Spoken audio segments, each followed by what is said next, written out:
¿En qué consiste esto de que Dios me envía? Fíjese, Dios me envía con la letra E a expandir mi vida, con la letra N a negarme a mí mismo, ¿sí? Con la letra V, ¿sí? O V corta, ¿no es cierto? Ver donde Dios mira, con la letra I intencionar mi vida y con la letra A abrir mi vida. Porque lo que tenemos que establecer es que Dios tiene un llamado para cada uno de nosotros. Ya ese llamado, dice el libro de Efesios, que está desde antes de la fundación del mundo. Así que si Dios nos llamó desde antes de la fundación del mundo, es porque ese llamado importa, ¿sí? Es porque su vida importa, ¿sí? Ahora, ese llamado implica no solamente recibir cierta revelación de parte del Señor, cierta información, sino que también implica sí o sí que usted y yo vamos a ser enviados por Dios a un lugar específico, a hacer algo específico, ¿sí? Bueno, eso Jesucristo lo planteó en la Gran Comisión. Pero quiero que usted entienda esto. Su vida importa y tiene un llamado que también importa. Por ende, usted va a ser enviado. Por eso Dios me envía. Por eso usted Dios le envía, ¿ya? Ahora, el valor de nuestra vida, y esto es muy importante, implica experimentar justamente este llamado para grandes cosas. Pero también implica compartir, ¿no es cierto?, con un corazón dañado por el pecado, ¿sí? Implica compartir con ese corazón, con esa persona, que esa persona y ese corazón para Dios también son importantes. Tanto así, dice el mismo Jesucristo, ¿no es cierto?, en el Evangelio de Juan, que porque de tal manera amó Dios al mundo que ha enviado o ha dado a su Hijo unigénito. Entonces, tiene que ver con que el valor de mi vida no está catalogado o etiquetado por lo que yo tengo materialmente, sino que el valor de mi vida viene del llamado que Dios ha puesto en mí y de esa misión también de enviarme. Ahí está el valor de su vida y el valor de la mía. Por ende, las personas que están en estos momentos sin Dios, que están con un corazón consumido por el pecado o alejados de Dios o que no saben cómo salir de ciertas cosas de su vida, Dios también se preocupa de esas personas y para Dios también ese corazón también es importante. Entonces, una vida que importa tiene varias aristas, pero desde el punto de vista de lo que Dios hace con los hijos de Dios, nuestra vida importa porque Dios ha puesto un llamado ahí, Dios nos ha creado, Dios nos ha salvado, nos ha redimido, nos ha perdonado y al mismo tiempo Dios nos ha enviado. El pasaje que nosotros conocemos, que quizás es muy conocido, lo hemos usado para muchas cosas, pero quiero que lo entienda ahora del punto de vista de la necesidad, de cuando Dios nos envía a algo, luego afloran estas necesidades que tenemos que suplir nosotros. Y este pasaje está en el libro de Hechos capítulo 2.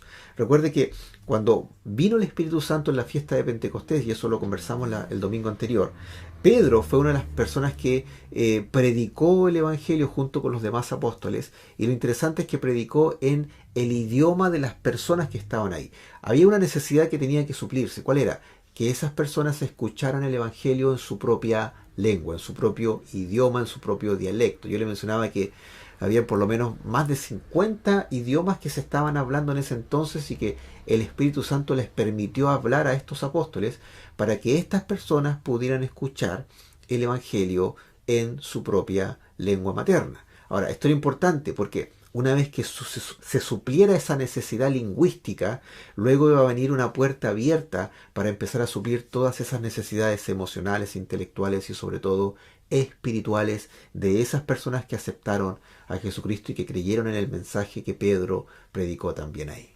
Entonces, cuando eso acontece históricamente hablando, si seguimos la cronología que Hechos nos da, porque esto es un libro cronológico, Lucas fue bien certero en registrar todo esto desde el punto de vista cronológico, por eso aquí usted entenderá que hay 30 años de expansión del reino de Dios a través de la iglesia del primer siglo, ¿sí? No se agota acá, esto continúa, nosotros somos producto de esto, pero luego de eso, Lucas sigue registrando lo que sucedió a continuación y en Hechos capítulo 2, verso 41 en adelante, dice así: así pues, los que recibieron su mensaje fueron bautizados y aquel día se unieron a la iglesia unas 3.000 personas. Se mantenían firmes en la enseñanza de los apóstoles, de la comunión, en el partimiento del pan y en la oración.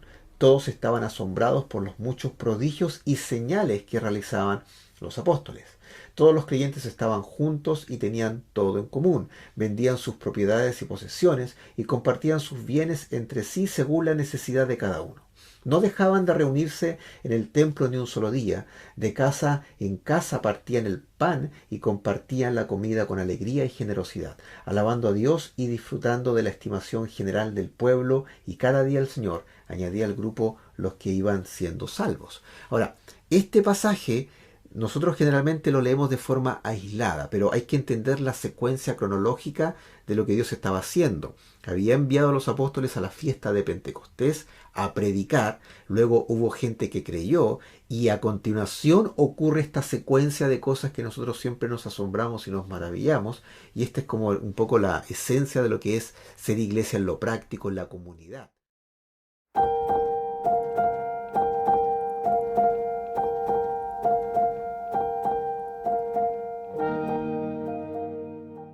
Cuando los apóstoles fueron enviados a predicar, se suplieron ciertas necesidades una vez que la gente creyó. Y ahí comenzó un proceso interesante en el cual los apóstoles fueron supliendo aspectos de la vida de estas personas que habían aceptado a Jesucristo.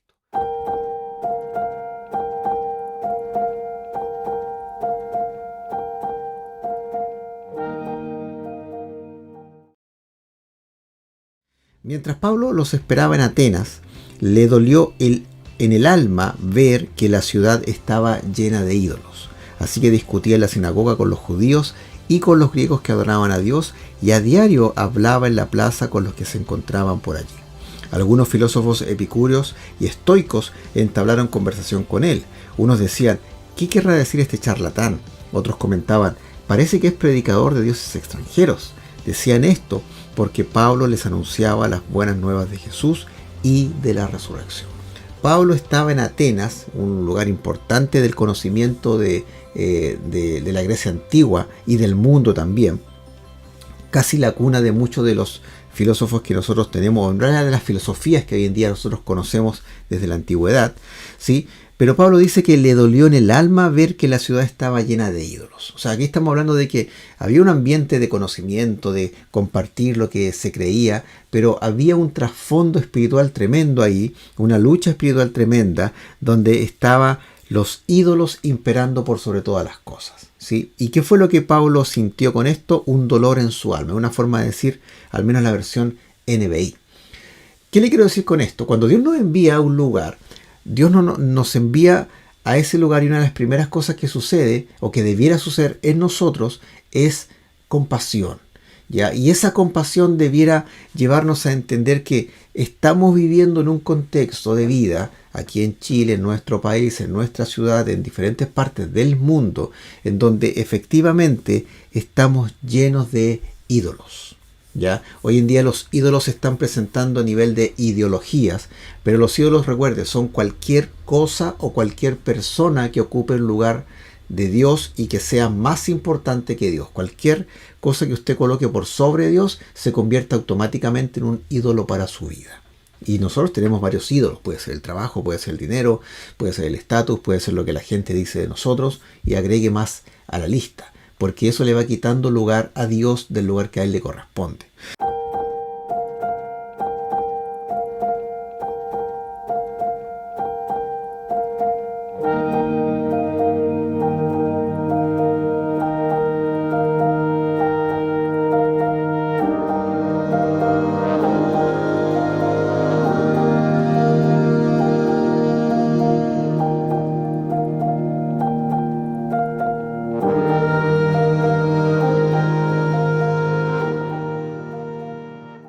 Estoy diciendo con esto que al sentir compasión por ellos, usted va a avalar el pecado o va a avalar aquello que no está bien delante de Dios. No es eso, sino que usted está sintiendo compasión de aquellas personas que realmente necesitan escuchar de Dios, pero que necesitan que ese Dios les salve, porque su vida, su espíritu, su alma, su eternidad está en peligro. Entonces Dios nos dice: mira las multitudes, y eso es lo que Jesucristo nos da como ejemplo, y siente compasión. Aprende a sentir compasión por ellas, que esa compasión te mueva a hablarles en amor, en verdad, en un ejemplo de servicio hacia ellos. Entonces fíjese lo que Pablo hizo. En vez de juzgar, en vez de enojarse, él sintió compasión. ¿Qué es lo que tenemos que hacer cuando Dios nos envíe a un grupo de personas o a mirar las multitudes? Que nuestro corazón, y pidámosle a Dios, que nuestro corazón efectivamente desarrolle compasión por aquellos que se están perdiendo.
Pero la gente tiene que darse cuenta que existe algo que es más real y que es lo que Dios dice de ellos. Eso es lo más real que ellos pueden descubrir y pueden experimentar. ¿Qué tiene que hacer usted cuando Dios le envíe?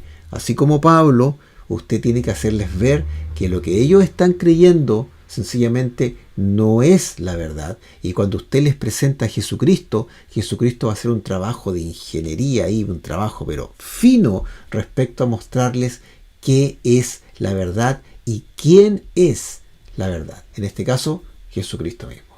Nuestro trabajo es dejar que Dios nos envíe, hacerle caso, ir a estas personas y sencillamente comunicar que existe una verdad más grande, más poderosa, más amorosa, y esa verdad se llama Jesucristo. Por eso Quiero que piensen esto. ¿Quiénes son las personas a las cuales Dios le está enviando y que están viviendo en esta realidad alternativa? A esas personas usted tiene que comunicarles esta verdad. Jesucristo salva. Jesucristo es real. Jesucristo te quiere transformar. Jesucristo te quiere perdonar. Jesucristo te ama. Jesucristo quiere darte acceso a tu Padre Celestial. Jesucristo quiere que tú experimentes el cielo aquí en la tierra.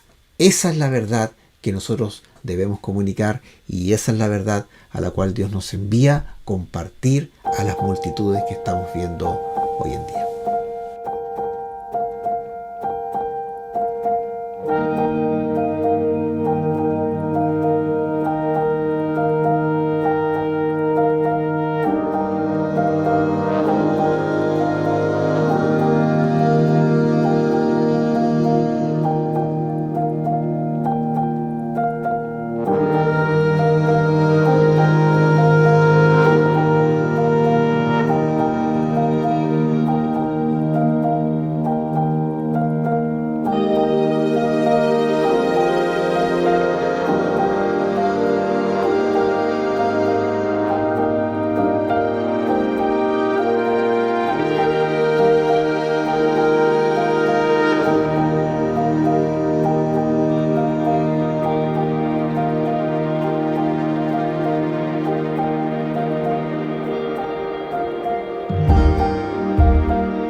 Entonces cuando la gente escuche hablarle a usted y cuando Dios le envía a esos lugares, usted va a suplir una necesidad muy importante. ¿Cuál es esa necesidad? La gente está necesitada del verdadero conocimiento que la Biblia entrega, que Dios entrega. La gente está necesitada de una experiencia verdadera con Dios a través de Jesucristo. La gente está necesitada de la salvación de Jesucristo. La gente necesita de la sanidad de Jesucristo.